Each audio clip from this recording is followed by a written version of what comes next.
Hey everybody, Alan here, the science guy from Discovery Naturals, answering a question about how to apply our beard dye. Our natural beard dye is very different than the chemical guys, just for the name. And so the Just for Men product that's out there is chemicals, and you sort of paint it on with a brush. Well, our product is different. It requires a different application method. You use the powder, mix it with water. Sometimes you add a little bit of salt. Sometimes you will need to add a little bit of acidic component like vinegar or apple cider vinegar. Anyway, the instructions detail all of that, but how to apply it, you scoop it with your fingers, like two fingers like this. You scoop it up. Wear a glove because it will color your skin on your hand if you leave it on there for a long time. It won't color the skin on your scalp or your face, but scoop it up with your fingers with a glove and literally press it into the bristles like this. This is what you want to be doing. You want to apply it by pressing it into the bristles. You want to get it all the way down to the skin and then make sure the entire portion of hair is covered by the paste. If you can see hairs that aren't covered by paste, it's not going to color them.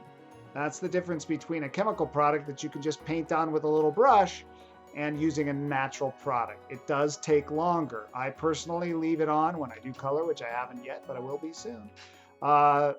When I color, I leave it on for about an hour and 15 to an hour and 30 minutes. It must stay moist. Keep that in mind. You must keep the paste moist. That means either putting some sort of plastic wrap from your kitchen over the top of the paste once it's applied to keep the moisture in, or using a spray bottle to keep it moist and not letting it dry out. Our offices are here in Las Vegas, Nevada, and it's very dry, so it dries out really quickly. And if it dries, it's no longer coloring. So keep that in mind when you do your application to your beard. So, as I said, make sure you use plenty of powder to create a thick pancake-like, almost frosting-like mixture of the paste to apply to your beard. Make sure you cover it really heavily and then wait the prescribed amount of time. Like I said, about an hour 15 to an hour and 30 minutes, and then rinse thoroughly and wait. If by chance after you do that, the white like I have here sometimes can be difficult to color, and therefore you may need to do a second application. Most problems are solved by doing a second application. And one of the questions we get is, should I strand test? Should I spot test? The answer is yes, you should. Always strand test and spot test. Strand testing for me, not really possible. I don't have the strands to test, really. It'd be more of a spot test on somebody like me with short hair. For a woman or a man who has longer hair, you could always strand test on some of the strands underneath here. How do you do that? You mix up the paste, you coat the hair in it, you wrap it in plastic wrap from your kitchen, and make sure it stays moist. Or if it's a spot test, you apply it thickly enough to coat the hair. Remember, if it's not coating the hair and fully coating the hair from bottom to top, from root to tip, it is not coloring. And if you let it dry, it's not coloring. So keep that in mind always. And remember something, that when you strand test, it has to stay moist. So you would put a spot, maybe wherever you want, maybe under here, maybe over here, and then you would need to cover it with some kind of plastic wrap or keep it moist with a spray bottle, like that, in order to see how the strand test works. This will tell you what color you're going to get with the color you've applied in your particular hair color. Hair color is like a fingerprint. Remember that. That's why they can use it to solve crime. Your hair is unlike anybody else's, so you need to test, and strand testing and spot testing is the only way to do it. Hope that answers your question. One of the questions that we get is, how do you properly apply your natural hair color? It's very important that you use a sufficient amount of powder to create the paste. When you do, you should be mixing it with water. Distilled water is good. If you don't have distilled water, you can use regular tap water. But the bottom line is, when you mix it, you want to mix it thick enough so that it's like pancake batter or like ketchup. It's got to be thick. It should stick. And it could be even as thick as, say, cake frosting. So you need it to be thick enough, and you need to use enough paste to coat the hair. If it's not touching the hair, it's not coloring the hair. If it dries out when you apply it during the hour and a half, 3 hours, however long you're leaving it on for your particular application technique, In my case, I leave it on about an hour and 15 to an hour and 30 minutes, but everybody's different. We recommend that you go longer at first, and then you can always shorten it as you go forward. Now, as far as how much paste to use, you need to coat the hair from root to tip. If it's not coated and it's not covered, it's not coloring. Just remember that. Hope that answers your question. And one of the questions we often get is, can I use your hair color after I have chemically colored my hair? That's a difficult question, and it goes back to the fact that you should always strand test before you do a full application. Strand testing is really important, or spot testing. Spot testing would be doing a little spot. Strand testing would be taking some strands from underneath in the back. Obviously, my hair is short. Can't really do that, but spot testing would be something a man would do with short hair like mine. A woman could do strand testing on her hair. The reason you want to do that is because the chemicals contain a lot of different things, so you don't know how they're going to react to a natural product like ours. So it's always best to strand or spot test before you do a full application. So the answer is yes, but always strand or spot test. Should the hair be wet or dry when applying the natural hair color? The answer to that is, I recommend that you keep your hair damp. So if you're washing it with a natural shampoo before you color it, make sure there's no oils or conditioners in that shampoo, and do not condition your hair before you color. And then towel it dry, leave it damp. It'll be easier to work the color paste into your hair. So the answer to the question is, damp hair is probably good. You can do it on non-shampooed hair, by the way. That's not an issue.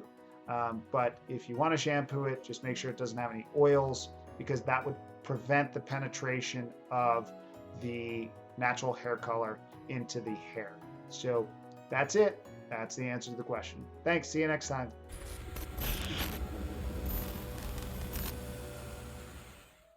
Hey everybody, Alan here, the science guy from Discovery Naturals, answering some of your questions about our natural hair dye. One of the questions we get is, can I do highlights with your product? The answer is yes, but it depends on whether or not your hair has gray in it. So if you have salt and pepper, kind of like I do, if I apply a light brown, it's going to look like highlights. Wherever there is gray hair, it's going to look like light brown highlights. So if your hair has dark and light tones to it, and you add a slightly lighter tone than your actual darker hair, it's going to look like highlights. So just know that any light hair that you color with a light, one of our light colors like light brown or strawberry blonde or something like that, is going to give you what appears to be highlights. You cannot lighten hair with our products. That requires chemicals, and so you would not be able to lighten dark hair to highlight it with our products. That would require bleach and peroxide. So I hope that answers your question. Thank you. Questions about how often can you apply your hair color? The answer is as often as you like, really. Our hair dye lasts a very long time on the hair, generally between 4 and 8 weeks. It fades naturally, so you can apply as often as you need. In fact, some people will apply multiple times in the same day. Why would they do that? Because sometimes when you have white or gray like I do, it's hard to color. And so you end up needing to do multiple applications in order to color it. That often occurs on the first go around, but it's a small percentage of the people that actually need to do that. White and gray hair tends to be more difficult to color, and so sometimes it requires a second application. So the answer to the question of whether or not and how often you can use our product is simply that you can use it really as often as you like or as you need. Hope that answers the question. Thanks. See you next time. One of the questions we get is, do you need to use distilled water with our products? It's a good idea. Distilled water is pure water. It's not going to have any chemicals in it. Most of the municipal waters and well water that are around the United States have chemicals and minerals and salts and metals in them. So it's best to use distilled water if you have it available. You don't have to, but it's cheap to get. A gallon is like 99 cents or less at your local store. So if you can, certainly worthwhile to use. A lot of the municipal waters and well waters contain other contaminants, so they're not pure. So that's the answer to the question. Thanks. See you next time. What do I do if my hair turns a reddish color or I get some reddish tones in my hair? The reason that is happening is because we use natural plant dyes in our products, and one of those is henna. Henna is a reddish colored plant dye. It's reddish to reddish brown, and so sometimes people's hair will absorb more of the henna than the other plant dyes that are in the color that they're using.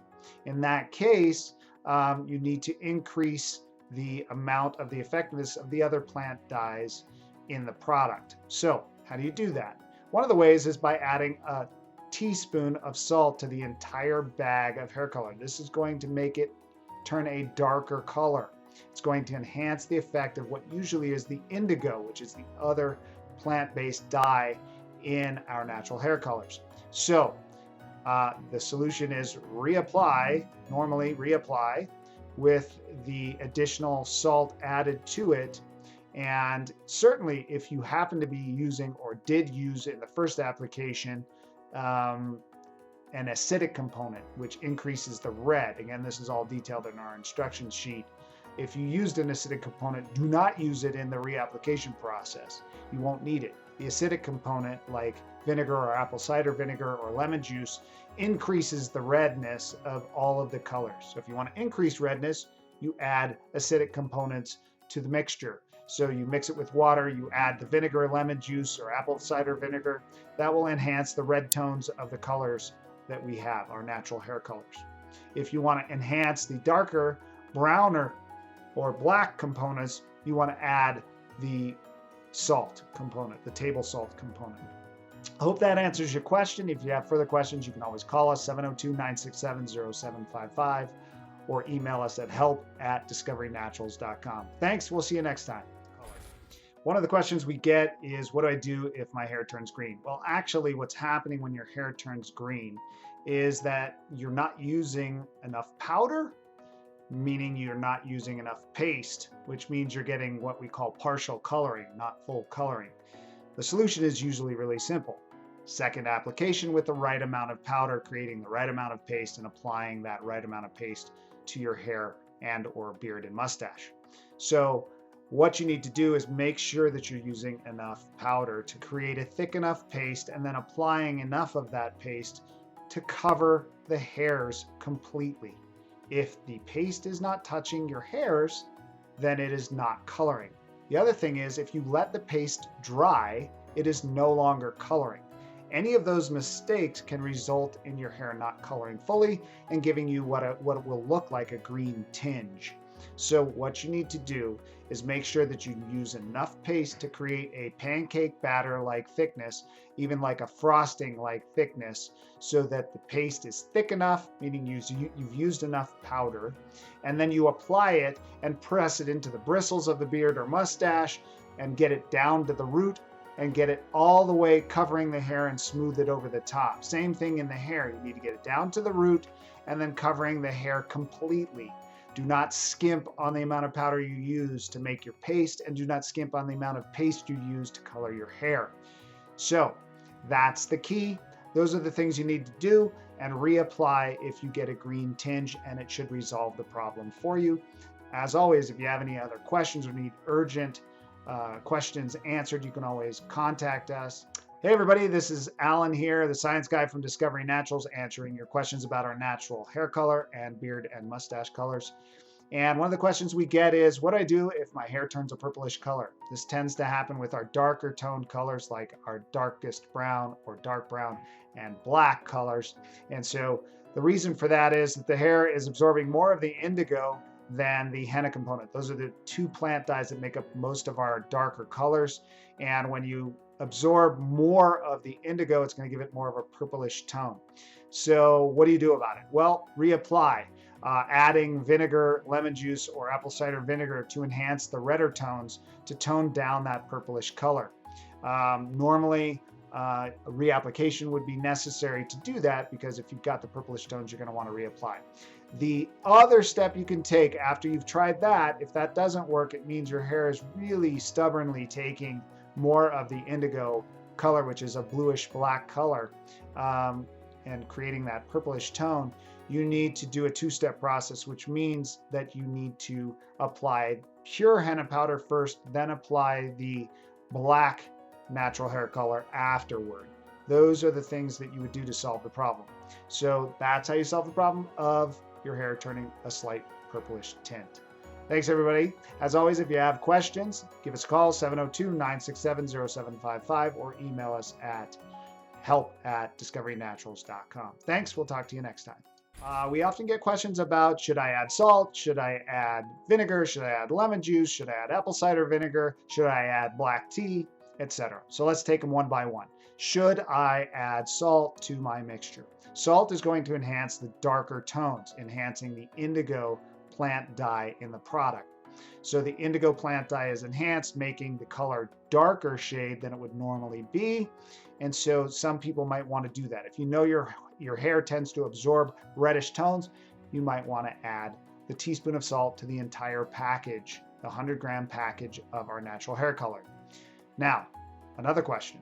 Should I add vinegar or lemon juice or apple cider vinegar? All of those are acidic ingredients. Those are going to enhance the red tones, the reddish brown tones of our hair colors. So if you're using one of our strawberry blondes, our light red, our dark red, or one of our other reds like our natural red or our wine red, or even our auburn, which has reddish tones, and you want to enhance those red tones, you might want to add a small amount of lemon juice or vinegar or apple cider vinegar or something like that. That will enhance the reddish red tones of any of our hair colors. So only add that component if you want to enhance the red tones. As far as black tea goes, or black coffee, some people say you should add black tea or black coffee brewed cold, not hot. Never add hot water or hot tea or hot coffee because it can scorch the henna and the plant dyes can get damaged by those hot liquids. So always use room temperature or colder liquids. And so what you want to do is only add those to get darker shades, darker tones. If you're looking for a black or a very dark brown, you can add cold brewed coffee or cold tea, black tea, to your mixture. Okay, hope that answers your questions regarding what you should add or what you shouldn't add to our natural hair colors. One of the questions we get is, can you lighten hair with your hair colors? The answer to that is no, you cannot. The only way to lighten hair is by using chemicals, toxic chemicals like bleach or peroxide or both. We cannot do that. We don't contain chemicals. We can only darken hair. So, for example, if you have black hair and you put our natural red on your hair, it will not color your natural black hair to a natural red. We cannot lighten your hair. If you use a strawberry blonde on a dark brown, your hair will not become strawberry blonde. Okay? Now, the only way that you can lighten hair would be to pre-bleach and peroxide your hair to lighten it and then apply a natural color like ours, like a strawberry blonde. We don't recommend that because, quite honestly, it's damaging to the hair and your health potentially. So don't use chemicals. What you can do is, if you're gray like me and you have salt and pepper and you apply a strawberry blonde, if I wanted to do that to my gray hair, the gray would become strawberry blonde, looking like highlights or looking like strawberry blonde, whichever the case may be. So if I apply a natural red to my hair, my grays will turn natural red. The dark hair that I have will not.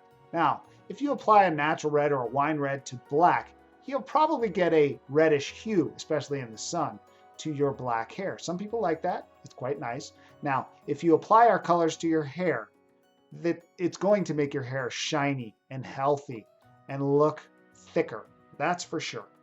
But it will not lighten your hair. So I hope that answers your question. Hey everybody, Alan here, the science guy from Discovery Naturals, answering your questions about our natural hair color. One of the questions we get is, do you need to let our hair color sit before applying it for an hour, 2 hours, 3 hours? The answer to that is no, you do not need to let our hair color sit. Our hair colors are finely ground and finely sifted, which means that when you mix them with water, there's more surface area in contact with the water, which means they're activated immediately and starting to release their color immediately. So you want to apply them immediately after you mix them. The only time you would want to delay, as it says in our instructions, is if you're getting too much of the blue or purplish tones which come from the indigo plant dye. By delaying application a little bit, you will enhance the reddish tones and decrease the bluish purplish tones. So you might want to wait 15 minutes in that situation. But if you're not sure about that, you want to apply right away. Again, one of the things we always say, strand test and spot test. For me, I can't strand test. I don't have long enough hair. A spot test would mean putting a spot here or a spot here, or somewhere where you can't really see it, to see how your hair takes our natural hair colors and see if you have any issues with more reddish tones or more bluish purplish tones. And if you do, you adjust your application technique accordingly. So hope that answers your question regarding needing to delay application or not. As always, if you have any questions, you can reach out to us via phone 702-967-0755 or email us at help@discoverynaturals.com. We'll see you next time. Thanks.